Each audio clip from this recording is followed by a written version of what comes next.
You ever hear your soul crack in half? That's what it felt like the night I heard it. The laughter, the clinking of glasses, the sound of high heels on my hardwood floor, and then that voice. My wife's voice. He's too dumb to realize I've been cheating with his best friend for years.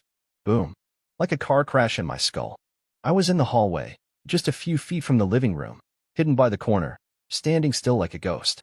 I had come home early from a business trip. No calls. No texts. I wanted to surprise her. I brought wine.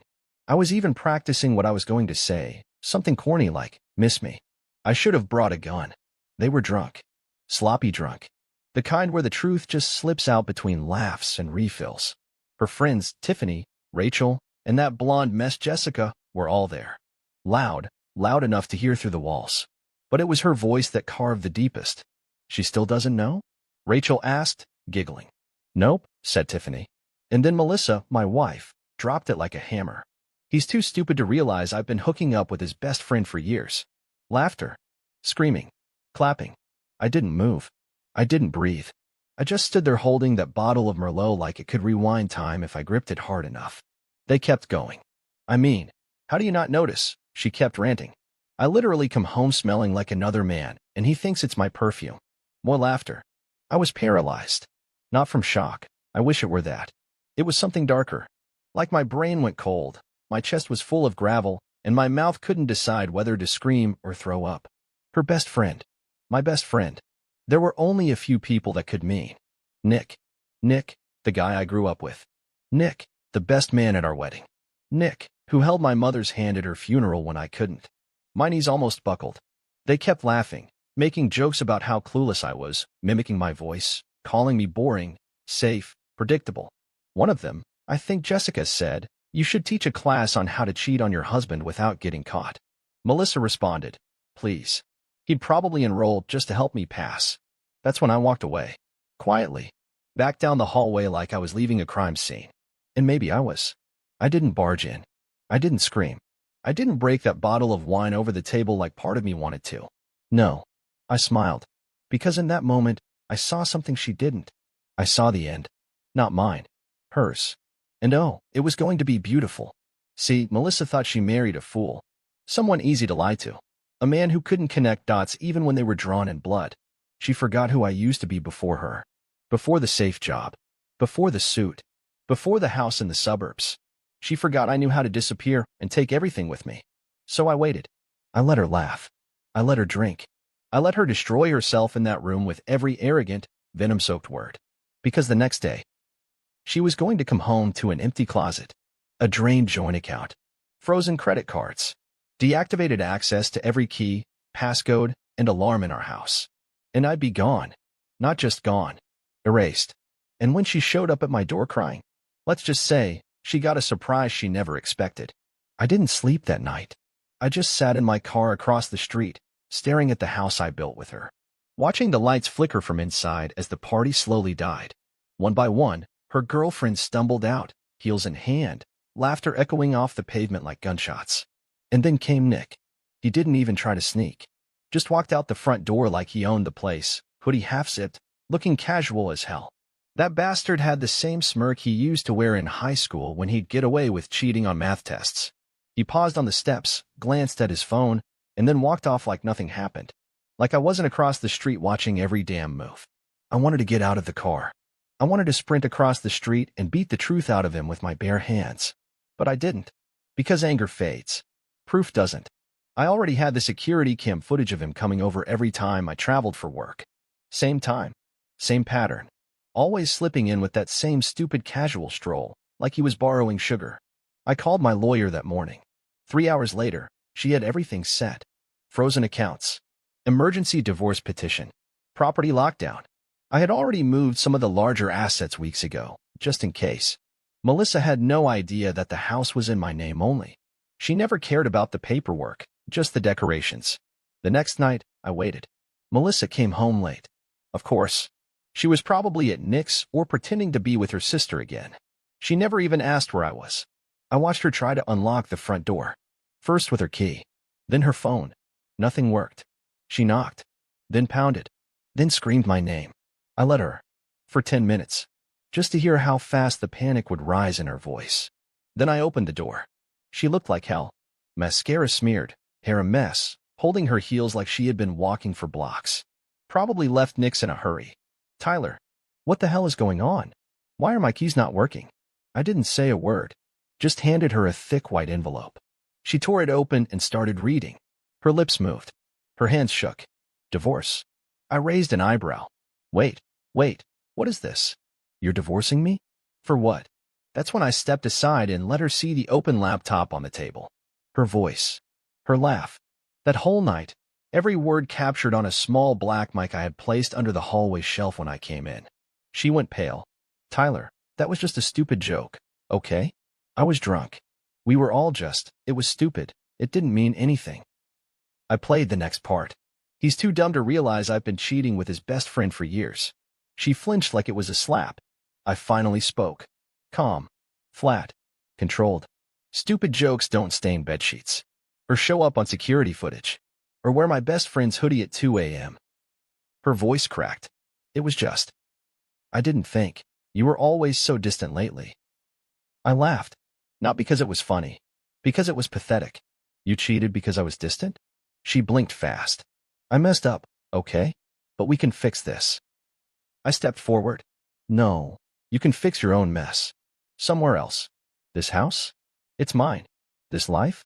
You're out of it. Effective now. She opened her mouth, probably to beg, maybe to curse. But I shut the door before either could happen. She stood on the porch for an hour. I didn't care. Because for the first time in years, I slept. The morning after was quiet. Too quiet. The kind of silence that used to make me feel alone now felt like armor. No nagging. No lies. No fake kisses before coffee. Just me, a black mug, and the realization that peace has a sound, and it's the absence of her voice. I checked my phone. 23 missed calls. 11 from her. The rest from mutual friends who clearly didn't know which side to pick yet. I didn't answer any of them. I didn't need validation. I had truth. And that was enough. Around noon, I got a call from my lawyer. Melissa had tried to access our joint safety deposit box. Tried and failed. I had already moved everything valuable out a week ago. Instinct, maybe. Or just that quiet voice in the back of my head that had been warning me for months. It was funny, in a tragic kind of way. All the signs were there. The extra showers. The sudden girls' nights with no selfies. The silence when I walked into rooms. The way she started locking her phone like it held nuclear codes. And I gave her the benefit of the doubt every single time. That was my real mistake. Not trusting her, but trusting her more than I trusted myself. I got a message that evening from Nick. A text, like a coward. Bro, we need to talk. It wasn't what you think. I stared at it for a full minute before deleting it. No response.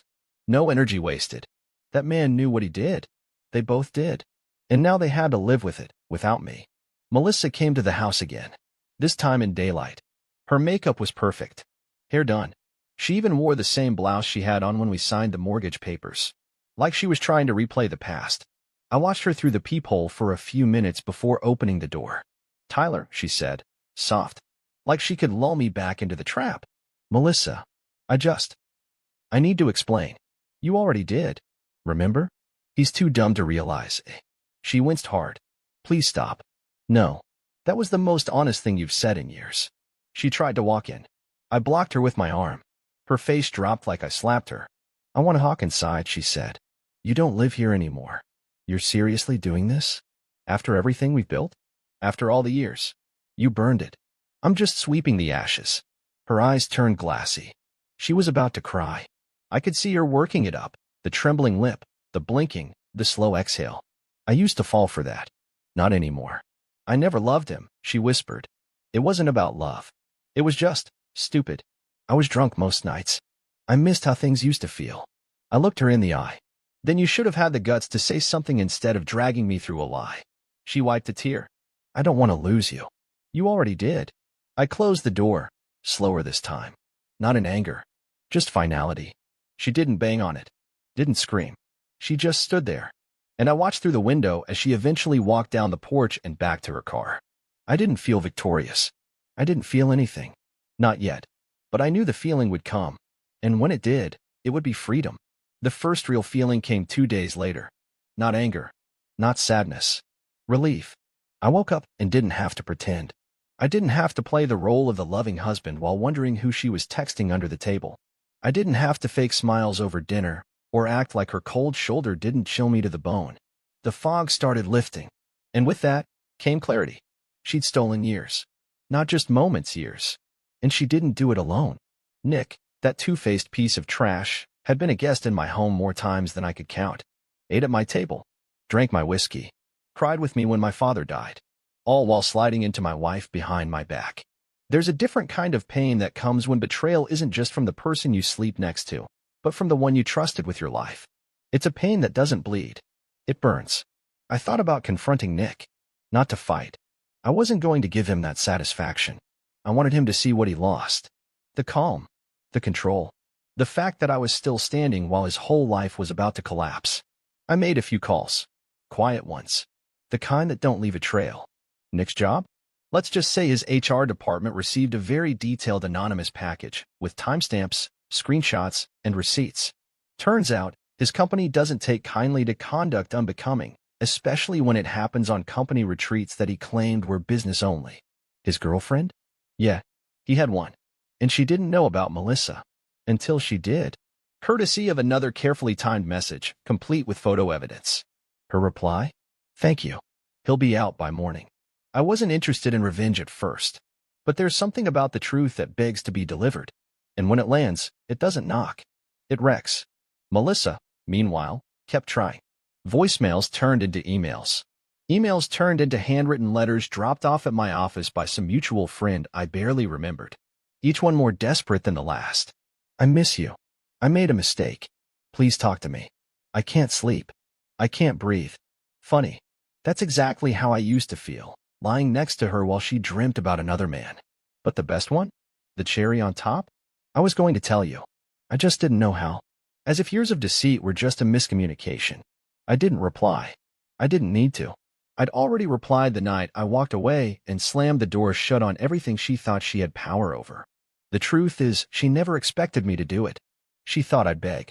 That I'd scream, fight, try to fix it. That I'd be so afraid of losing her, I'd let it slide. Just like always. But this time, the man she thought was stupid had finally looked up and saw everything. She didn't just cheat on me. She underrated me. That was her real mistake.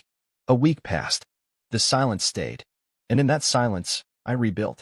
It's strange how you start to notice the little things again once the noise dies. My morning coffee tasted stronger. The air felt lighter. I didn't have to brace myself before walking through my own front door. I could breathe again because there was no poison left in the walls. Friends started reaching out, some genuinely surprised, others pretending they were. I kept it brief. I didn't want their pity. I didn't need their advice. What I needed was distance. From her, from Nick, from everything that reminded me of how blind I'd been. But not everything stayed away. Melissa showed up again. This time she wasn't crying. She wasn't dressed to manipulate or win me back. She looked wrecked, like life had finally started dragging her face across the pavement the way she did mine. I didn't invite her in. She stood at the edge of the porch and said, "Nick's gone." I didn't respond. I just stared. She continued, "His girlfriend kicked him out. His job fired him. His parents found out." Still silent. "I just thought you should know." I finally spoke. Why would I care? She opened her mouth. Nothing came out. Her lips moved like she was searching for words, but none arrived. For once, she had no lie ready. No spin. No damage control. "I don't expect you to forgive me," she finally said. "But I wanted to say I'm sorry." I nodded once. Not because I accepted it, but because I wanted her to finish and leave. She didn't. She took a slow breath and asked, "Was it ever real? What we had?" That question should have hurt. Should have twisted something inside me. But it didn't. Because the truth had settled in now. And the truth was simple. "It was real to me," I said. "But I don't know who you were during it." She looked down. "I didn't mean for it to go that far," she mumbled. "I was just bored, I guess. You were always working. Nick was always around. It just happened." I laughed. I couldn't help it. "You tripped and fell into his bed for 3 years?" She winced. "You cheated, Melissa. You lied. You mocked me behind my back. And now you're here looking for closure." "I'm looking for peace," she whispered. I stepped forward, close enough for her to feel it. "Then go find it far away from me." She swallowed hard, nodded once, and left. This time for real. I watched her drive away. No tears. No weight on my chest. Just space. Beautiful, clean space. And in that moment, I knew I didn't lose a wife. I shed dead weight. And it felt like flying. The next morning, I stood in the closet, the same one that used to be split down the middle. Half mine, half hers. Now it was all mine. And empty on one side. Where her dresses used to hang, I saw only a blank stretch of wall. I didn't feel pain. Just a strange sense of clarity. Like staring at a battlefield after the smoke cleared. I packed up the last of her things into a box. Not out of bitterness, but completion. I didn't want even a stray earring or perfume bottle hiding in corners. No loose ends. No ghosts. As I taped the box shut, I remembered something she once said during an argument years ago. If you ever left me, I'd fall apart. Back then, I thought it was romantic. Now I realized it was a warning. She didn't love me. She depended on me for comfort, stability, cover. I was her shield while she lit fires behind my back. And when the flames got too close, she expected me to put them out like I always had. But I had finally stepped away. Later that day, I dropped the box at her sister's house. Didn't ring the bell. Just left it at the door with a short note. Nothing left here. Please don't come back. On the drive home, I passed Nick's gym, a place I used to work out with him 3 times a week. I slowed down, expecting to feel rage. But there was nothing. Just a quiet disgust. The kind you feel toward a rotting smell in a nice room. You don't scream at it. You just open the window and never come back. That night, I sat on the balcony with a glass of whiskey and looked out at the city lights. It was the first time in months I didn't check my phone before bed. No wondering where she was. No paranoia. Just silence. Real silence. The healing kind. I started thinking about who I had been before her. Before the lies. Before I shrank to fit the mold of the man she wanted, predictable, tame, safe. I had stopped playing guitar. Stopped hiking. Even stopped talking to some friends because she didn't vibe with them. That ended now. I picked up my guitar from the back of the closet, blew off the dust, and played. The strings were stiff. My fingers stumbled. But the sound, raw and perfect, was mine. And that was enough. Around midnight, I got a message from an unknown number. One sentence. You really ruined both our lives. No name, but I didn't need one. I blocked it. They had ruined themselves. I just stopped pretending it wasn't happening. And for the first time in what felt like years, I slept with the window open. No alarms. No locked doors. Because there was nothing left to hide from. Poiedziels, as. Counternew without titles. ChatGPT Poiedziel. A month passed. You'd be amazed how fast the human mind heals when the poison's finally gone. It wasn't some Hollywood moment where I suddenly found joy and danced around the kitchen. No. It was gradual. Quiet. Like watching bruises fade in the mirror. Every day, a little less pain. A little more me. I started running again. At first just a few blocks, but soon enough I was clocking miles before sunrise. I ran through the same streets where I used to drive home to her. Same houses. Same sidewalks. But everything looked different now. Not because they changed, because I did. People at work noticed too. You look lighter, one of my coworkers said. She was right. I was lighter. Not just from the workouts, but from dropping the dead weight of betrayal, lies, and the constant emotional second-guessing. I didn't check her social media. I didn't ask mutual friends. I didn't care. That chapter was closed, sealed, and buried so deep, even memory had to dig to find it. But closure has a way of testing you. It came on a Friday night. I was leaving the grocery store 2 bags in hand, just thinking about what movie to throw on when I saw her. Melissa. Alone. Sitting in her car in the lot. She didn't notice me at first. Her head was down, hands tied on the steering wheel. She looked hollow. Not the woman I married. Not even the woman who cheated. Just someone who had lost everything and didn't know who to blame. I could have walked past, but I didn't. She saw me. Eyes wide. She stepped out, called my name. I stopped a few feet from her. Said nothing. Tyler, she began. Her voice cracked like glass. You look different. I nodded. I feel different. She nodded too, awkward, unsure. I've been going to therapy. I'm trying to understand why I did what I did. I stared at her. You cheated. Lied. Laughed about it. With your friends. In our home. Her eyes welled. I know. I can't take it back. But I've changed. I tilted my head. You didn't change. You got caught. She flinched. I lost everything, she whispered. I thought maybe we could talk. Just talk. I looked at her. Really looked. And for the first time, I didn't feel pain or rage. I just felt pity. Melissa, I said, calm as stone, you didn't lose everything. You threw it away. I turned and walked away. She didn't follow. Didn't yell. Just stood there, small, like a shadow of a memory I'd already let go. And that night, I made steak. Opened a bottle of the same wine I once brought home to surprise her. Sat alone on my couch with music playing low in the background. And I smiled. Not because I was healed, but because I wasn't broken anymore. 2 months after the fallout, I stood in front of the mirror and didn't recognize the man staring back, in the best way possible. The tired eyes were gone. The fake smiles. The tension in my shoulders I hadn't even realized I carried every damn day. I wasn't just surviving anymore. I was living. I changed the locks, the furniture, the damn scent of the house. No trace of her remained, not in the sheets, not in the pictures, not in my head. I burned the wedding album, not out of bitterness, but because it didn't belong in my story anymore. It was fiction. Nick? Last I heard, he'd moved cities. Word spreads fast when you cross a man who built everything from scratch. His name became poison in our circles. No one wanted him around. People remembered how he shook my hand on the altar, then stabbed me in the back while smiling. Melissa? She kept trying. One final email slipped through my filters a few days ago. I hope you find happiness. I don't think I ever deserved you. No reply. She was right. The truth is, I gave her everything, trust, loyalty, a future. And she used it like a welcome mat for betrayal. Lied to my face. Mocked me behind my back.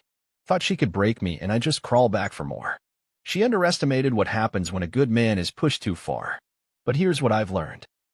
Betrayal isn't the end. It's a beginning. Because pain, when you face it head-on, becomes fuel. The man she left? He's gone. The man I've become? He's sharper, stronger, colder, maybe, but freer. So if you're out there, someone going through what I did, listen close. Let them go. Let the lies burn. Let the silence teach you what love should have felt like. You don't need revenge. Just rebuild. And when they show up crying at your door, whispering apologies they should have screamed years ago, smile and close the door. Because peace is louder than any apology.